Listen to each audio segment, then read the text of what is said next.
ಒಂದು ಪ್ರಕರಣಕ್ಕೆ ಸಂಬಂಧಪಟ್ಟಂತೆ ಯಾರಾದರೂ ಒಬ್ಬ ವ್ಯಕ್ತಿ ಅರೆಸ್ಟ್ ಆದಂತ ಸಂದರ್ಭದಲ್ಲಿ ಆತನ ಹಿನ್ನೆಲೆ ಆತ ಹಿಂದೆ ಮಾಡಿಕೊಂಡಿದ್ದಂತ ವಿವಾದಗಳು ಪ್ರಕರಣಗಳು ಎಲ್ಲವೂ ಕೂಡ ಒಂದೊಂದಾಗಿ ಹೊರಗೆ ಬರ್ತವೆ. ಅದೇ ರೀತಿಯಾಗಿ ದರ್ಶನ್ ಪ್ರಕರಣದಲ್ಲೂ ಕೂಡ ಅಷ್ಟೇ. ನಟ ದರ್ಶನ್ ಬಗ್ಗೆ ಬಗದಷ್ಟು ಬಯಲಾಗ್ತಾ ಇದೆ ಕಾಂಟ್ರವರ್ಸಿಗಳು. ಕನ್ನಡದ ಟಾಪ್ ನಿರ್ದೇಶಕನ ಮೇಲೆ ನಟ ದರ್ಶನ್ ಹಲ್ಲೆಯನ್ನ ಮಾಡಿದ್ರಂತೆ. ತನ್ನ ಸಿನಿಮಾದ ನಿರ್ದೇಶಕ ಅನ್ನೋದನ್ನು ಕೂಡ ಮರೆತು ಹಲ್ಲೆಯನ್ನ ಮಾಡಿದ್ರು ಅಂತ ಹೇಳಲಾಗ್ತಾ ಇದೆ.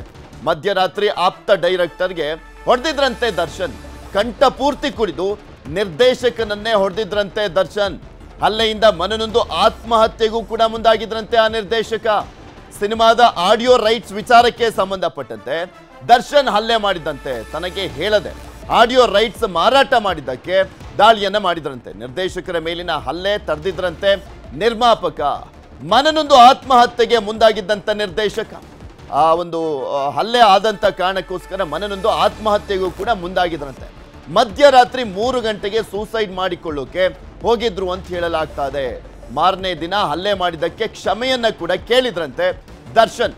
ನಂತರ ಮನೆಗೆ ಕರೆದುಕೊಂಡು ಅಪ್ಕೊಂಡು ತಪ್ಪಾಗಿದೆ ಕ್ಷಮಿಸಿ ನಿರ್ದೇಶಕರೇ ಅಂತ ಹೇಳಿದ್ರಂತೆ ದರ್ಶನ್.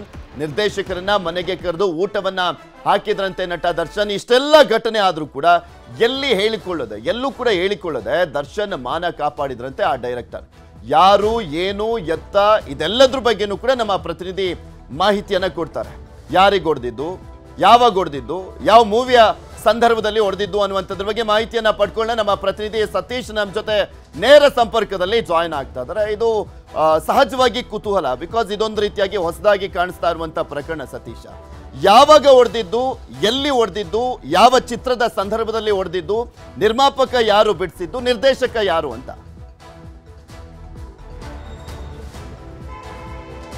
ಎಸ್ ಪೃಥ್ವಿ, ನೀವು ಹೇಳ್ದಾಗೆ ದರ್ಶನ್ ಈ ಪ್ರಕರಣದ ನಂತರ ಒಂದೊಂದೇ ಅವರ ರಂಪಾಟಗಳು ಹೊರಗಡೆ ಬರ್ತಿದೆ ಅಂತ ಅನ್ಬೋದು. ಕೆಲವರು ಧೈರ್ಯವಾಗಿ ಅವರ ಹೆಸರುಗಳನ್ನು ಹೇಳುತ್ತಾ ಇವರಿಂದ ನನಗೆ ಈ ರೀತಿಯಾದಂತ ಕಿರುಕುಳ ಆಗಿತ್ತು ಅಂತ ಹೇಳಿದ್ರೆ, ಇನ್ನು ಕೆಲವರು ನೇರವಾಗಿ ಅವರ ಹೆಸರನ್ನು ಹೇಳಿದ್ರೆ ನಾನು ಇವರಿಂದ ಒಂದು ಸಾಕಷ್ಟು ಸಂಕಷ್ಟ ಅನುಭವಿಸಿದ್ದೀನಿ, ಪೆಟ್ಟು ತಿಂದಿದ್ದೀನಿ, ಏಡ್ ತಿಂದಿದ್ದೀನಿ, ಈ ರೀತಿಯಾದಂತಹ ಒಂದಷ್ಟು ವಿಚಾರಗಳನ್ನ ಹೇಳ್ತಾರೆ. ನಿನ್ನೆ ಕೂಡ ಚಿಂಗಾರಿ ನಿರ್ಮಾಪಕರು ಕೂಡ ಅದನ್ನೇ ಹೇಳಿದ್ರು. ನನ್ನ ಪಬ್ಲಿಸಿಟಿ ವಿಚಾರವಾಗಿ ದರ್ಶನ್ ನನ್ನ ಜೊತೆಯಲ್ಲಿ ಜಗಳ ಆಡಿದ್ರು ಅಂತ ಹೇಳಿದ್ರು. ಅದೇ ರೀತಿಯಾಗಿ ಇನ್ನೂ ಒಂದಷ್ಟು ನಿರ್ಮಾಪಕರು ಹೆಸರನ್ನು ಹೇಳದೆ ಈ ರೀತಿಯಾದಂತಹ ಒಂದು ಘಟನೆ ಆಗಿತ್ತು. ಒಬ್ಬ ಸ್ಟಾರ್ ನಿರ್ದೇಶಕ ದರ್ಶನ್ಗೆ ಸೂಪರ್ ಸ್ಟಾರ್ ಪಟ್ಟವನ್ನು ಕೊಟ್ಟವನು, 2 ಹಿಟ್ ಸಿನಿಮಾಗಳನ್ನು ಕೊಟ್ಟಂತ ನಿರ್ದೇಶಕನ ಮೇಲೆ ದರ್ಶನ್ ಹಲ್ಲೆ ಮಾಡಿದ್ರು. ಆಗ ಆ ಸಂದರ್ಭದಲ್ಲಿ 2017-18 ಈ ಒಂದು ಸಂದರ್ಭದಲ್ಲಿ ಆಗಿದಂತಹ ಘಟನೆ, ಅದು ನಮ್ಮ ರಾಜ್ಯದಲ್ಲೆಲ್ಲ ಬೇರೆ ರಾಜ್ಯದಲ್ಲಿ ಶೂಟಿಂಗ್ ನಡೆಯುವಂತ ಸಂದರ್ಭದಲ್ಲಿ ಆಗಿದಂತ ಒಂದು ಘಟನೆ ಅಂತ ಹೇಳಿದ್ರು. ಅದೇ ರೀತಿಯಾಗಿ ಆ ನಿರ್ಮಾಪಕ ಆ ಒಂದು ಸ್ಥಳದಲ್ಲಿ ಇದ್ದೀರಾ, ಅವತ್ತು ಕೂಡ ಒಂದು ದುರ್ಘಟನೆ ಆಗ್ಬೇಕಾಗಿತ್ತು. ಆದ್ರೆ ಆ ನಿರ್ಮಾಪಕ ಹೆಸರನ್ನ ಹೇಳದೇ ಇದ್ದಂತ ಸಂದರ್ಭದಲ್ಲಿ ಏನೋ ಹುಟ್ಟಿಸ್ಕೊಂಡು ಹೇಳ್ತಾ ಇದ್ದಾರೆ ಟಿವಿ ಅವರು ಅನ್ನುವ ರೀತಿಯಲ್ಲಿ ಕೆಲವರು ಈಗ ಆಲ್ರೆಡಿ ಕಮೆಂಟ್ಸ್ ಗಳನ್ನ ಹಾಕುವಂತದನ್ನ ನೋಡಿದಿರಾ.